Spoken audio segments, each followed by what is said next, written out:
Pai do Senhor Jesus, irmãos. Amém? Abra sua Bíblia comigo no livro do profeta Isaías. Tu és fiel, Jesus. Isaías, capítulo de número 43. Aleluia.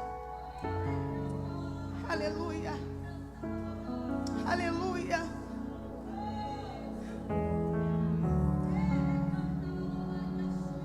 Versículo de número 19. Eis que faço uma coisa nova.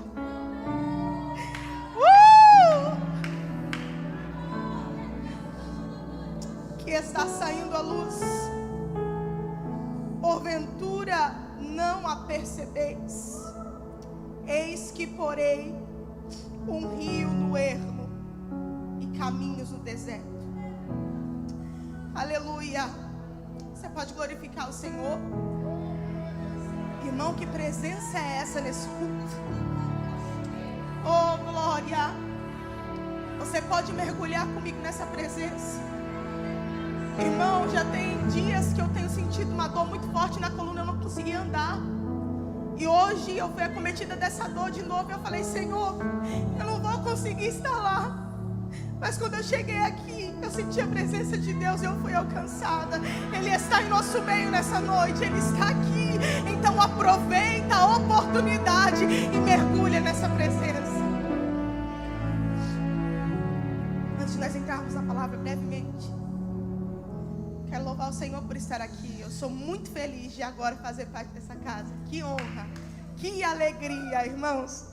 Só eu e Deus sabemos a honra que é fazer parte da Igreja Cristã Mundial em Mogi das Cruzes. Muito obrigado, pastora Orilene, pastor Esther, tantas outras amigas.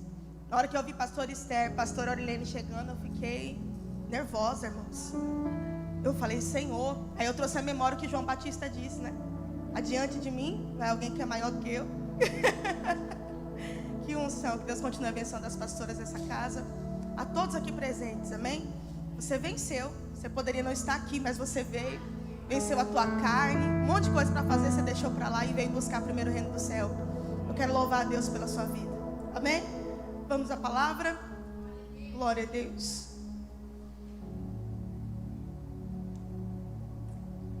Por estar em casa, eu quero dizer que nessa noite hoje eu não vim pregar.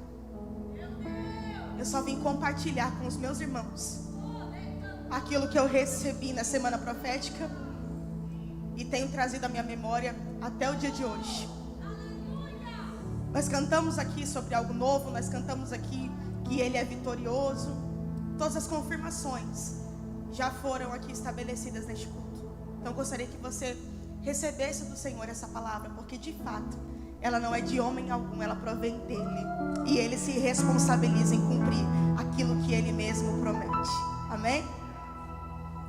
O profeta Isaías, ele é alguém que foi chamado por Deus para profetizar sobre Judá. As profecias de Isaías são muito profundas, uma vez que ele teve visões que ninguém teve e tinha o compreendimento de um servo sofredor que viria resgatar Judá e Israel. E quando ele proferia suas palavras, muitas das vezes ele não era compreendido. Porque geralmente quando nós estamos numa atmosfera profética, quem entra cheio de razão não consegue experimentar o sobrenatural. Isaías não era compreendido. E o que fica claro para mim sobre o que Deus fez naquele tempo e continua fazendo nos dias de hoje, é que existem processos muito estabelecidos. Porque nós vamos ver que desde o capítulo 1 até o capítulo 39, as mensagens de Isaías são a respeito de um juízo vindouro sobre a casa de Judá, que não poderia ser evitado, um juízo eminente. Mas do capítulo 40 ao 66, Isaías vai começar a proferir palavras de libertação, de alguém que viria para resgatar, para salvar, para devolver, para livrar da vergonha todo o seu povo. Então existe algo muito bem organizado e muito bem estabelecido. De 1 ao 39, cativeiro. Mas de 40 a 66, libertação. nós podemos compreender que o livro começou de um jeito, mas terminou de outro. A trajetória do povo também foi assim. Começou de um jeito, mas terminou de outro.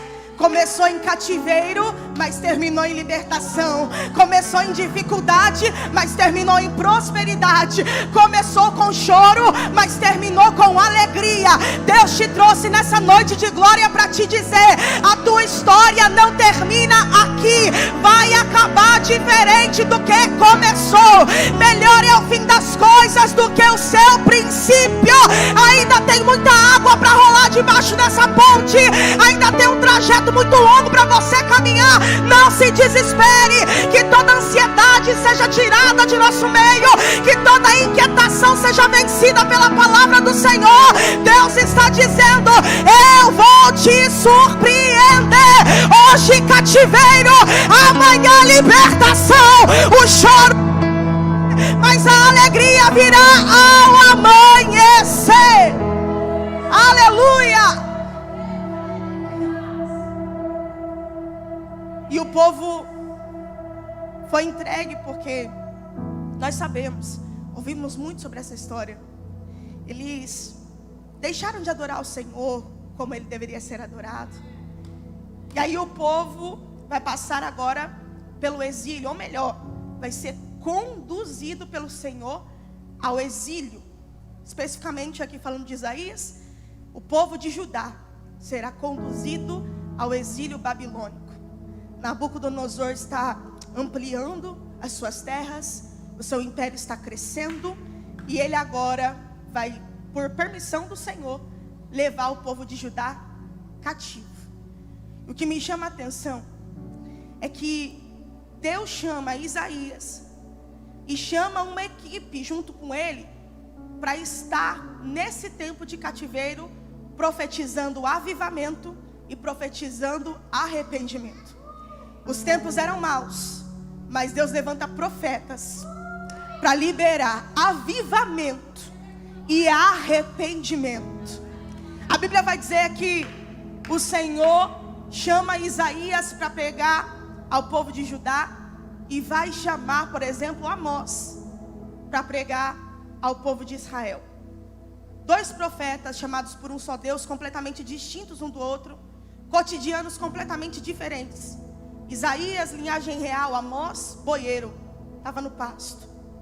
Mas a Bíblia diz que Deus chama os dois com características diferentes para um único tempo e um propósito.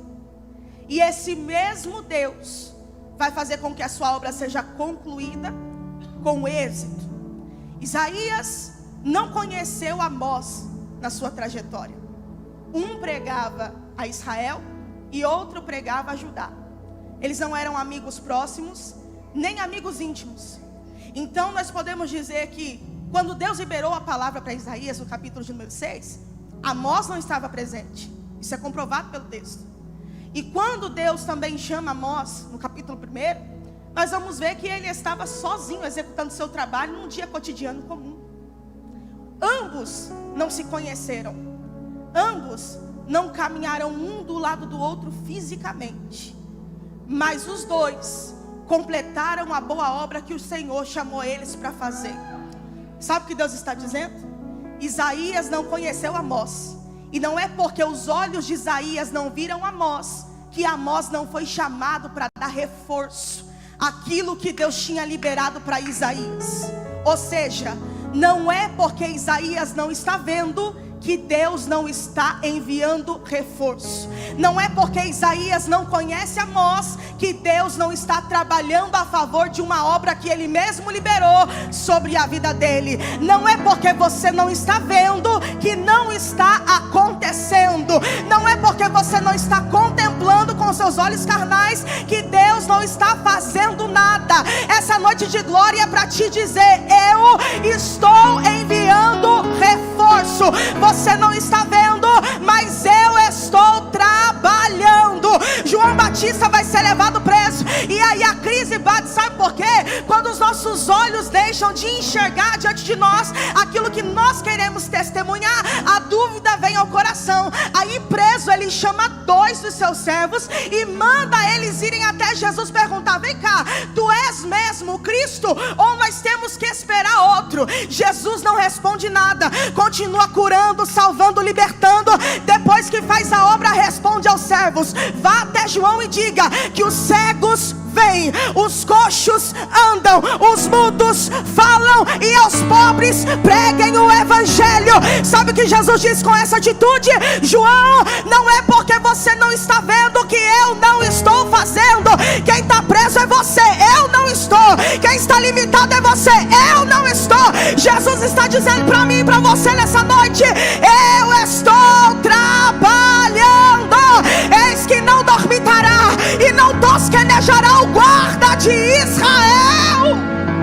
Aleluia, aleluia, aleluia, aleluia, aleluia. Ele trabalha, confia. O servo sofredor, ele trabalha.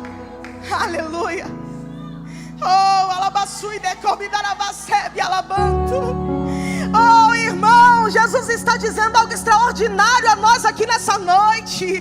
Nós estamos acostumados a caminhar por aquilo que nós vemos, mas a partir do momento que eu caminho por aquilo que eu vejo, eu não estou exercendo a fé, porque a fé é o firme fundamento do que eu não vejo, mas que eu tenho certeza que vai acontecer. 2023 é o ano que Jesus está dando a oportunidade de crente ativar a fé no mundo espiritual. Eu nunca viajei, mas vou viajar. Eu nunca prosperei, mas vou prosperar. Eu nunca consegui, mas eu vou conseguir.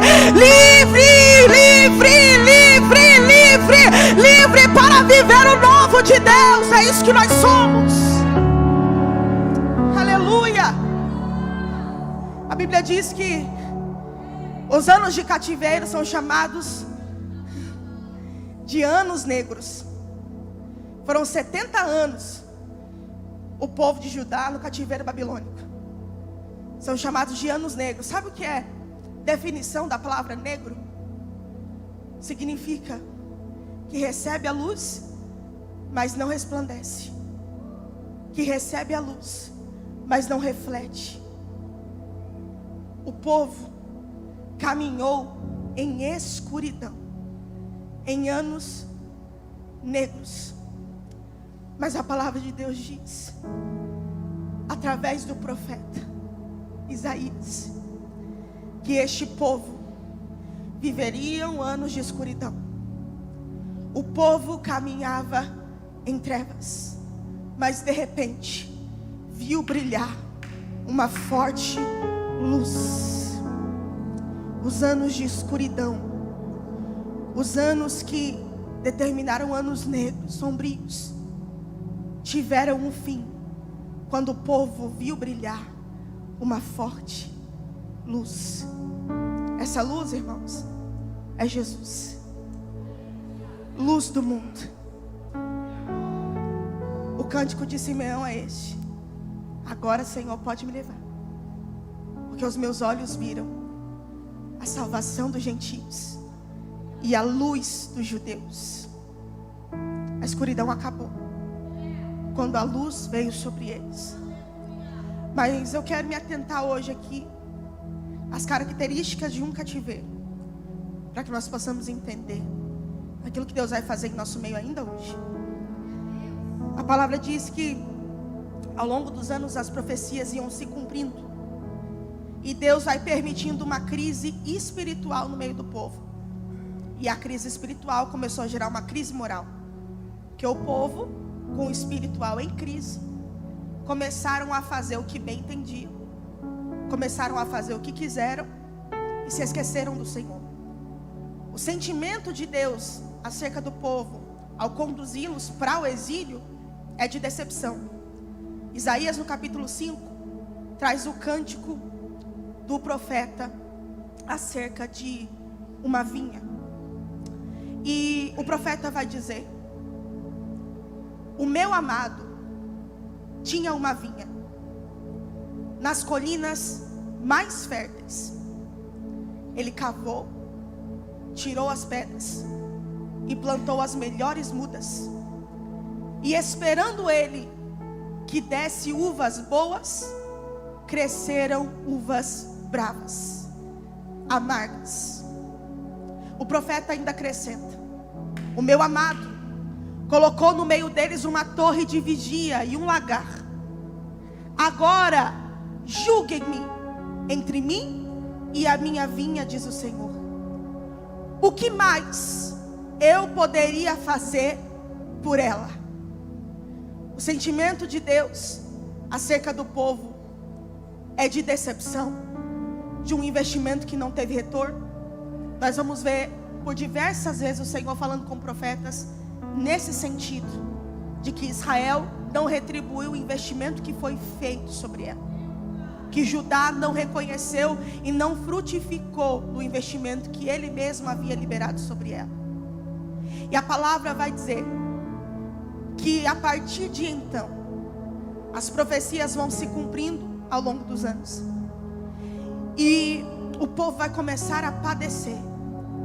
E o que me chama a atenção no cativeiro babilônico é a forma como ele chega para arrebatar Judá da sua própria terra. Porque a Bíblia diz que quando Nabucodonosor ele chega com o seu exército, ampliando o seu território, ele vai escolher a dedo os melhores. Ele vai escolher os profetas, os sacerdotes, aqueles que eram estudiosos, sábios, mestres. E nisso nós vamos ver que nessa seleção foram levados Daniel e os seus amigos. A Bíblia vai nos dizer que eles foram levados, conduzidos ao cativeiro da Babilônia. A primeira característica de um cativeiro não é escolher os fracassados para levar, mas é escolher os melhores. Sabe qual é a intenção de Nabucodonosor ao levar os nobres para a Babilônia? Coloca eles num lugar privilegiado, aonde eles terão comida boa para comer, aonde eles terão um ambiente oportuno e propício para que eles sejam atraídos pela Babilônia. E sendo atraídos em seu coração pela Babilônia, porque a Babilônia é um lugar politeísta, adora a muitos deuses. Então, trazendo o povo de Judá para cá, trazendo os nobres de Judá para cá, eles vão se esquecer que são monoteístas, vão se esquecer do único Deus que eles servem, porque vão se apaixonar pela Babilônia. E depois que eles estiverem apaixonados pela Babilônia, nós vamos usar os atributos deles ao nosso favor, para continuar crescendo e arrebatando povos. Então, qual é a característica depois de escolher os melhores? É fazer com que estes se esqueçam do seu Deus. O exílio babilônico, o cativeiro acontece com a única intenção: fazer os nobres, os escolhidos, se esquecerem do seu Deus. É por isso que quando chega uma prova muito difícil, uma tribulação muito cruel, a nossa carne quer gritar, e logo nós já queremos pecar contra o nosso Deus, deixar a fé de lado e não acreditar nas promessas, deixar a decepção falar mais alto, deixar a geografia que nós estamos inseridos falar mais alto, a nossa realidade falar mais alto. O cativeiro faz isso com a gente, quer roubar a nossa atenção do nosso Deus. E a Bíblia diz que Nabucodonosor tem sucesso, porque Deus permitiu que ele levasse o seu povo. E quando ele leva os nobres para o cativeiro, a Bíblia por diversas vezes vai nos dizer que o Senhor os conduzia. Diversos profetas são levantados para dizer: eu os conduzirei. O profeta Ezequiel disse isso: eu os conduzirei, diz o Senhor, a este lugar, e os trarei de volta. E existe uma distinção entre levar e conduzir. Porque conduzir é estar junto, conduzir é dirigir, conduzir é ordenar. Então, mesmo conduzindo o povo ao exílio, Deus estava deixando algo muito claro: eu permaneço com vocês. Não entendi, missionária? Vai entender agora. A Babilônia chega e seleciona os melhores, porque muitas das vezes são as nossas qualidades que serão os critérios do nosso adversário para nos levar para um lugar de desconforto. E nisso nós já podemos responder muitas coisas. Que às vezes a gente acha que está passando por um processo porque merece, ou porque é ruim, ou porque Deus se esqueceu, e não é. Os melhores eram escolhidos a dedos para ir para o exílio. E o texto ao mesmo tempo diz que o Senhor os conduzia, o Senhor os dirigia. E nesse mesmo exílio que estamos falando, a Bíblia nos conta que Daniel não vai se render à estratégia da Babilônia. Ele vai continuar fiel ao seu Deus, vai continuar honrando ao seu Deus, e ele será lançado numa cova de leões. Mas a palavra nos acrescenta: e o anjo do Senhor, não é qualquer anjo, é o anjo do Senhor, não é uma divindade qualquer, é o anjo do Senhor. E o anjo do Senhor fechou a boca dos leões famintos. Sadraque, Mesaque e Abidnego foram lançados numa fornalha ardente, porque diziam consigo: não adoraremos a outro Deus, nós não vamos nos render à estratégia da Babilônia. O Senhor está nos conduzindo, e se Ele nos conduz, Ele está conosco. A palavra diz que eles foram lançados, e enquanto Nabucodonosor assistia, ficou confundido, porque eles dançavam no meio do fogo, e com eles havia um que parecia o filho de um Deus que estava com eles. Deus está dizendo: você vai passar pelo exílio, mas você não vai sozinho, eu vou te conduzir. Quando passares pelas águas, eu estarei contigo.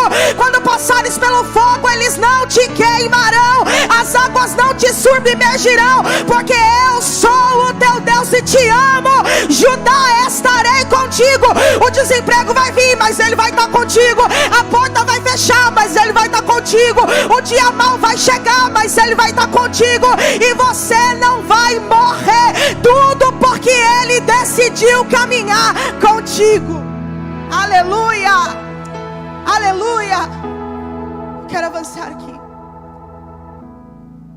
O texto diz que depois de serem escolhidos, conduzidos, passaram 70 anos, e o povo já estava cansado.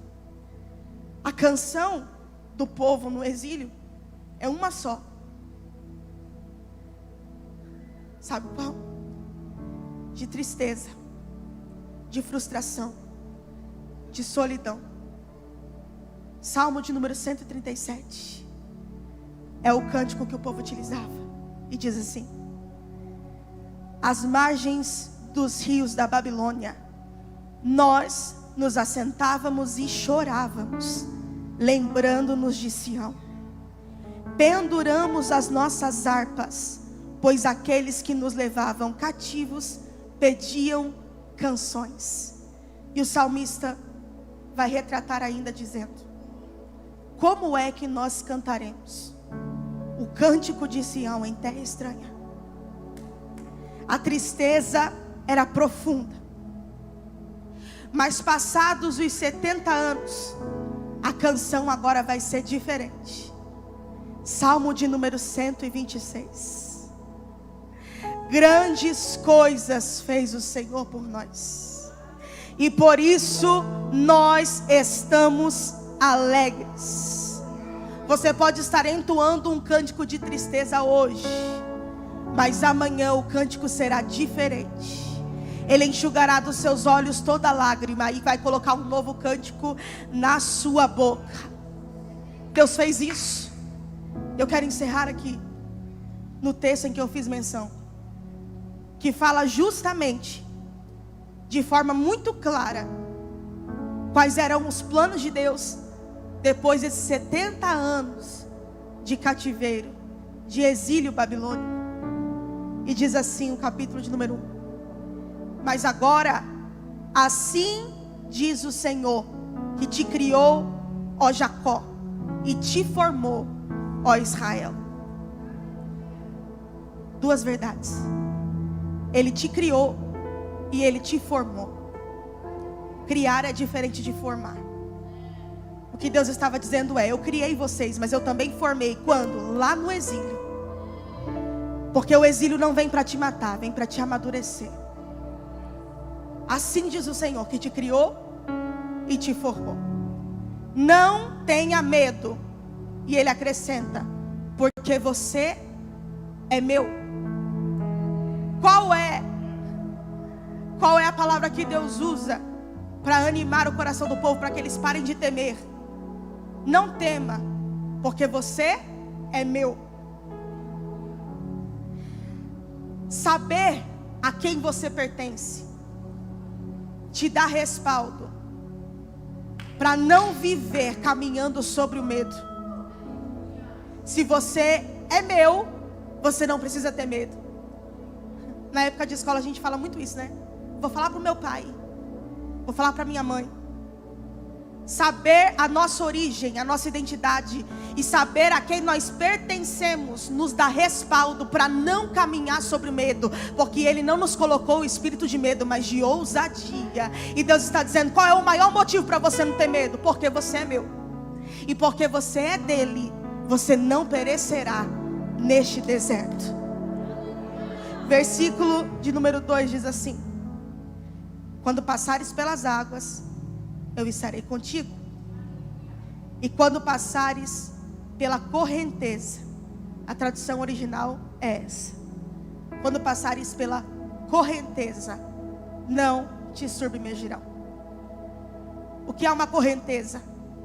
É uma água corrente.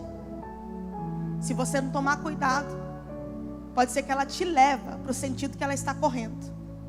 Mas geralmente as águas correntes, elas se dão em lugares rasos.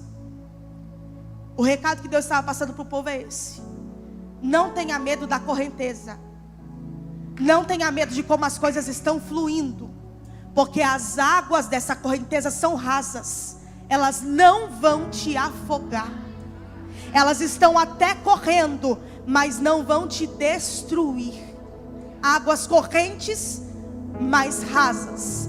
Parece uma coisa, mas é outra. Eu aprendi na minha caminhada com Cristo que o diabo pressiona, mas ele não aguenta a pressão. Parece um problemão, mas quando a gente põe o joelho no chão, vira um probleminho desse tamanho. Jesus está dizendo: não se assuste com o fluir do que está acontecendo ao seu redor. Você não será levado pela correnteza, porque essas águas são rasas e não são o suficiente para te afogar. Elas não te levarão para esse destino. Versículo de número 4: porque eu te amo. É o motivo mais nobre de viver o sobrenatural em nossa vida. É saber que não depende de nós, do quanto nós fazemos, do quanto trabalhamos, do quanto ministramos, do quanto entregamos. Se trata do quanto Ele nos ama. Porque eu te amo, diz o Senhor. Ele te ama. Ele nos ama. E é por isso que viveremos o extraordinário de Deus. Porque não é mérito, é graça e amor de um pai para com os seus filhos. Versículo 18 e 19, eu encerro aqui. Não se lembrem das coisas antigas, das coisas passadas. Deus deixa algo muito claro para Israel. Olha, não lembrem daquilo que passou, não lembrem daquilo que vocês já viveram. E tem algumas traduções que diz assim: não considerem as coisas antigas, porque o que eu vou fazer no meio de vocês é novo. O que eu vou fazer no meio de vocês, vocês não viram na Babilônia e nem entre os seus antepassados. O que eu vou fazer é algo novo. Então não traga o passado como métrica para você aferir aquilo que eu vou fazer daqui por diante. Deus não está numa caixinha, irmãos. Quando nós olhamos para a nossa história, nós temos A mania de comparar, isso é humano. Nós usamos a comparação para aferir aquilo que Deus fez em algo ou em alguém, ou já fez até mesmo em nossa vida no passado, para determinar se Ele fará no presente como Ele fez no passado. E o que Ele está dizendo para Israel é: não considerem o que passou, porque o que eu vou fazer não é como aquilo que já foi. O que eu vou fazer é muito melhor do que aquilo que você viveu lá atrás. Eu abri o mar, mas eu vou fazer muito melhor. Eu vou colocar um remidor no meio de vocês. Eu coloquei coluna de fogo no deserto, mas eu vou fazer muito melhor. Eu vou mandar o próprio fogo no meio de vocês.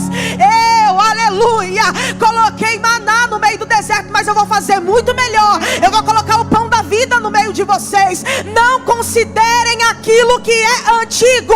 O milagre que você vai viver daqui para frente é novo. Então não use aquilo que Ele já fez como métrica para dizer se Ele vai fazer igual. Ele está dizendo: não farei igual, não farei de novo, eu farei melhor. Vai ser algo novo, vai ser algo diferente, vai ser extraordinário. Olharão e dirão: nossa, como isso aconteceu? E você vai dizer: eu também não sei, porque eu nunca vi. Aquilo que está acontecendo hoje na minha vida será algo inédito, extraordinário, novo, diz o Senhor. Aleluia, aleluia. E aí Ele acrescenta, concluindo a mensagem que Ele tinha acerca disso, Ele acrescenta dizendo: porventura não a percebeis? Já está saindo a luz. A tradução original ainda diz: já está brotando. São duas definições que querem dizer a mesma coisa. O que Deus está dizendo para o povo é assim: eu estou fazendo algo novo, e já está surgindo, já está brotando, já existe, mas agora vai se tornar público. E eu gosto da tradução que diz: sairá a luz, porque eu, como mãe, me faz lembrar do dia que a minha filha nasceu. O termo que a gente usa para uma mulher que está gerando uma criança, ou duas, ou três, no dia do nascimento dessas crianças é: fulana deu a luz, Aurilene deu a luz, Esther deu a luz. Mães aqui entendem isso. Então quando o Senhor fala assim: porventura vocês não percebem? Está saindo a luz, já está surgindo. O que Deus estava dizendo para eles é: aquilo que já era notado por todos, porque é impossível uma grávida passar sem ser percebida. Então aquilo que já era notado por todos, porque quando olhavam para você sabiam que você estava gerando, já está saindo a luz. É só quando a criança nasce que a gente conhece o detalhe do rosto. É só quando ela nasce que a gente sente o cheiro da pele. É só quando ela nasce que a família conhece aquilo que já estava sendo gerado há 9 meses. É só quando nasce que sai ao conhecimento público de todos e cria vínculo. O que Deus estava dizendo é: aquilo que já estava sendo gerado e que todos já sabiam que estava acontecendo, agora vai sair à luz e vai se tornar público diante de todos. Porque aquilo que eu busco no secreto, Ele faz questão de evidenciar publicamente. Entra no seu quarto, fecha a tua porta, ora no secreto, e o Deus que te vê no secreto te recompensa publicamente. Até agora você estava gerando, Israel. Até agora você estava gerando, Judá. Até agora você sozinha estava sentindo as dores, os enjoos, o peso da barriga. Mas o Senhor está dizendo: agora já está saindo a luz. Aquilo que estava dentro vai resplandecer e todos vão conhecer aquilo que há muito tempo já estava sendo gerado. Aí vai vir um ou outro dizer: rapaz, surgiu agora, apareceu agora, prosperou do nada. O do nada para os tolos é aquilo que já estava sendo gerado há muito tempo pelo justo. Nada vem do nada, tudo tem um processo, tudo tem um tempo, tudo tem uma entrega, tudo tem um peso. Só que Deus está dizendo: eu vou aliviar o peso dessa barriga, sairá a luz, o enjoo vai cessar, a dor vai acabar, e aquilo que já estava sendo gerado será conhecido. Se prepara, eu vim profetizar para você aqui hoje. Se prepara, porque aquilo que Ele prometeu sobre a sua vida sairá à luz. Aquilo que Ele prometeu sobre o teu casamento sairá à luz. Aquilo que Ele prometeu sobre as tuas finanças sairá à luz. Está surgindo, porventura não a percebeis? Já está brotando, já existe, mas agora Ele vai colocar para fora e será extraordinário. Aleluia, aleluia, vai sair a luz. O povo caminhava em trevas e viu a luz. Ele é a luz do mundo que ilumina todo o caminho. Sairá a luz. Ele é a luz que ilumina o seu povo, e eles não precisam de candeia. Sairá a luz. Se coloca de pé. Aleluia, aleluia. E sabe o que me chama mais a atenção? É que ele diz assim: eu colocarei rios no ermo e caminhos do deserto. Duas coisas muito difíceis: fazer um caminho no deserto, um lugar com muita areia, muito vento. Não é possível você marcar o caminho no deserto, porque vem o vento e sopra. Você não consegue traçar um caminho no deserto sem que ele seja apagado. Mas Deus disse para o povo: eu colocarei um caminho no deserto para você passar. Sabe o que é isso? Nesse ano de 2023 você não ficará perdido. Ele vai traçar um caminho para você passar, e você não ficará enganado. O Senhor vai abrir a sua mente para aquilo que você tem orado. O Senhor vai abrir a tua visão para você enxergar o caminho que Ele já traçou. Você não ficará perdido nem confuso. Ele já traçou um caminho. E aí Ele acrescenta: colocarei rios no ermo e caminhos no deserto. Quero me atentar aos rios no ermo. Ermo é um lugar árido que não tem água. E se não tem água, não tem plantação. Se não tem plantação, não tem habitante. Um lugar deserto e seco. Mas o Senhor diz: eu colocarei rios. Ele não vai colocar uma poça, Ele vai colocar um rio no ermo. E quando a água volta, quando o rio corre no ermo, as plantações começam a brotar. E os habitantes são atraídos. E aquilo que estava parado ganha movimento. Eu quero encerrar aqui te dizendo isso.